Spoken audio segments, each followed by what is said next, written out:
বন্ধুরা, যে ইউরোপ আমেরিকার সবচেয়ে বিশ্বস্ত মিত্র, যারা এক সময় একসাথে যুদ্ধের ময়দানে পাশে দাঁড়িয়েছে, সেই ইউরোপ আজ ট্রাম্পের মুখে সরাসরি লাথি মেরে দিয়েছে।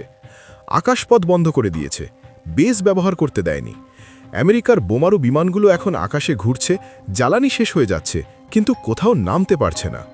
মহা বিপদে পড়েছে বিশ্বের সবচেয়ে শক্তিশালী দেশ।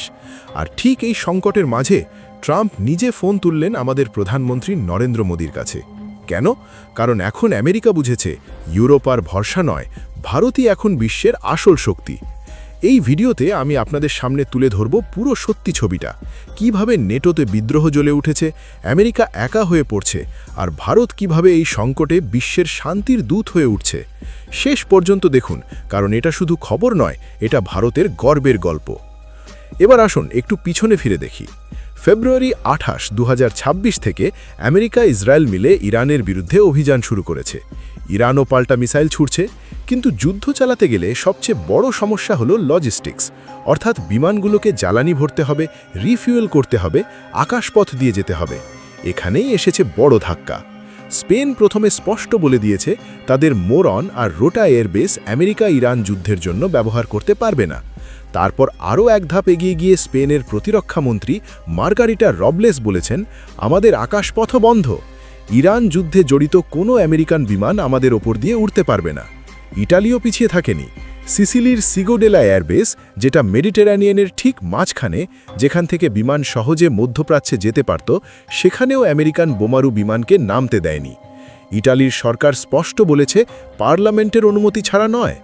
এমনকি পোল্যান্ডও তাদের পেট্রিয়ট এয়ার ডিফেন্স ব্যাটারি আমেরিকাকে দিতে রাজি হয়নি। এটা কোনো ছোট ঘটনা নয় বন্ধুরা, এটা নেটোর ভিত্তিতে ফাটল।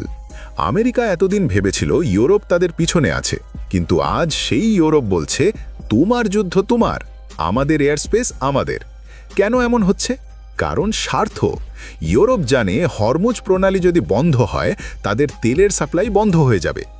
ইরানের সাথে ভালো সম্পর্ক রাখলে ভবিষ্যতে তেল পাওয়া সহজ হবে, আর ইরানের মিসাইল তো তাদেরও রেঞ্জের মধ্যে, তাই তারা নিজেদের সুরক্ষা আগে দেখছে। এর ফলে আমেরিকার বিমানগুলোকে এখন অনেক লম্বা রুট নিতে হচ্ছে, জার্মানি বা ফ্রান্স হয়ে যেতে হচ্ছে। জ্বালানি বেশি খরচ, পাইলটদের ক্লান্তি বাড়ছে, অপারেশনের গতি কমে যাচ্ছে। ট্রাম্প তো রেগে আগুন। তিনি নেটোকে কাওয়ার্ড আর পেপার টাইগার বলেছেন। Secretary of state Marco Rubio আরও স্পষ্ট করে বলেছেন, যদি নেটো শুধু আমাদের ইউরোপকে রক্ষা করার জন্য হয়, কিন্তু আমরা যখন চাই তখন তারা আমাদের বিসিং রাইটস দিতে অস্বীকার করে, তাহলে এটা খুব ভালো ব্যবস্থা নয়। এটা একতরফা রাস্তা। যুদ্ধের পর আমাদের সব কিছু পুনরায় পরীক্ষা করতে হবে। বন্ধুরা, এখানে আমেরিকার মহা বিপদটা স্পষ্ট। তারা একা লড়ছে, লজিস্টিক্স ভেঙে পড়ছে। হরমুজ প্রণালী, যেটা বিশ্বের তেলের প্রায় 20% যায়, একটা সরু জলপথ, যেটাকে বলা হয় তেলের গলার কাটা, সেটা ইরান নিয়ন্ত্রণ করছে। যদি এটা বন্ধ হয়, তেলের দাম আকাশ ছোঁয়া হবে। ভারতের মতো দেশগুলোরও সমস্যা, কিন্তু আমরা প্রস্তুত। আমাদের ক্রুড অয়েলের রিজার্ভ আছে, বিকল্প ব্যবস্থা আছে। ভারতীয় বন্ধুরা এখন কমেন্টে জয় শ্রীরাম লিখুন, আর যারা অন্য দেশের, আপনার দেশের নাম লিখুন। দেখি কতজন আমাদের সাথে আছেন। এবার আসুন মূল খবরে। 24 মার্চ 2026, ঠিক এই সংকটের মাঝে ট্রাম্প নিজে ফোন করলেন প্রধানমন্ত্রী মোদিজিকে। এটা তাদের প্রথম কথোপকথন ইরান যুদ্ধ শুরু হওয়ার পর। ট্রাম্পই ফোন করেছিলেন। দুই নেতা আলোচনা করেছেন পশ্চিম এশিয়ার পরিস্থিতি নিয়ে, বিশেষ করে হরমুজ প্রণালী খোলা, নিরাপদ ও সকলের জন্য অ্যাক্সেসিবল রাখার গুরুত্ব নিয়ে। মোদিজি বলেছেন এটা বিশ্বের জন্য অত্যন্ত জরুরি। তিনি শান্তি ও স্থিতিশীলতার পক্ষে কথা বলেছেন। মোদিজি পরে নিজে লিখেছেন, প্রেসিডেন্ট ট্রাম্পের সাথে পশ্চিম এশিয়ার পরিস্থিতি নিয়ে উপযোগী আলোচনা হয়েছে। বন্ধুরা, এটা কোনো সাধারণ ফোন কল নয়।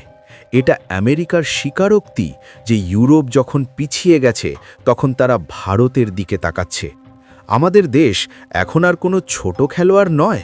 আমরা এনার্জি সিকিউরিটির ব্যাপারে বিশ্বকে নেতৃত্ব দিতে পারি।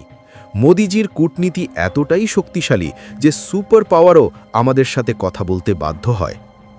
আরও একটু ভেবে দেখুন, হরমুজ প্রণালী বন্ধ হলে ভারতের তেল আমদানি ক্ষতিগ্রস্ত হবে, কিন্তু আমরা প্রস্তুত। আমাদের রিজার্ভ আছে, বিকল্প দেশ থেকে তেল আনার ব্যবস্থা চলছে। মোদিজি সংসদে বলেছেন, আমরা সব সম্ভাব্য উৎস থেকে গ্যাস, ক্রুড অয়েল সংগ্রহ করছি।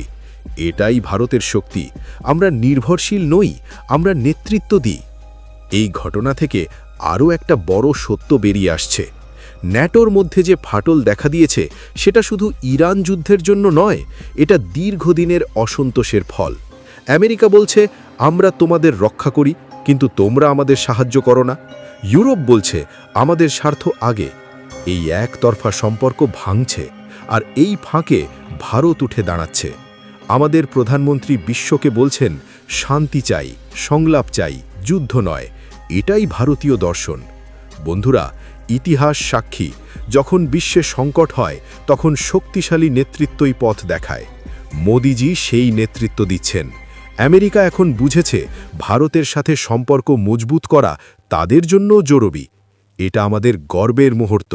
ভারত আর পিছিয়ে নেই, আমরা বিশ্বমঞ্চের সমান তালে খেলছি। এই সংকট আমাদের আরও একটা শিক্ষা দেয়, বিশ্ব রাজনীতি কখনো স্থির নয়। আজ যারা মিত্র, কাল তারা নিজের স্বার্থ দেখবে। তাই আমাদের নিজেদের শক্তি বাড়াতে হবে, সামরিক, অর্থনৈতিক, কূটনৈতিক। মোদিজির নেতৃত্বে ভারত সেটাই করছে। আমরা এখন আর কারও উপর নির্ভরশীল নই। ইউরোপের এই গৃহযুদ্ধ প্রমাণ করে দিয়েছে যে অন্যের লাঠিতে ভর দিয়ে কখনো বিশ্বজয়ের স্বপ্ন দেখা যায় না। যখন নিজের ঘর জ্বলতে শুরু করে তখন আদর্শের বুলি নয়, বরং নিজের অস্তিত্বই বড় হয়ে দাঁড়ায়। আজ আমরা যে আত্মনির্ভর ভারতের কথা বলছি তা কেবল একটি স্লোগান নয়, বরং আগামীর ঝঞ্ঝাবিক্ষুব্ধ পৃথিবীতে টিকে থাকার একমাত্র কবচ। ইতিহাস সাক্ষী আছে, যারা নিজেদের সুরক্ষা অন্যের হাতে সঁপে দিয়েছে, সময় তাদের ক্ষমা করেনি। বন্ধুরা, এই ঘটনা স্পষ্ট করে দিয়েছে যে বিশ্ব ব্যবস্থা বদলাচ্ছে।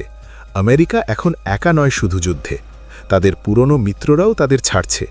এই মুহূর্তে ট্রাম্পের মোদিজিকে ফোন করা মানে স্বীকার করা যে ভারত এখন অপরিহার্য। আমরা যে দেশ যেখানে 140 কোটি মানুষ একসাথে দাঁড়ায়, যেখানে প্রধানমন্ত্রী বিশ্ব শান্তির কথা বলেন, সেই দেশকে কেউ উপেক্ষা করতে পারবে না।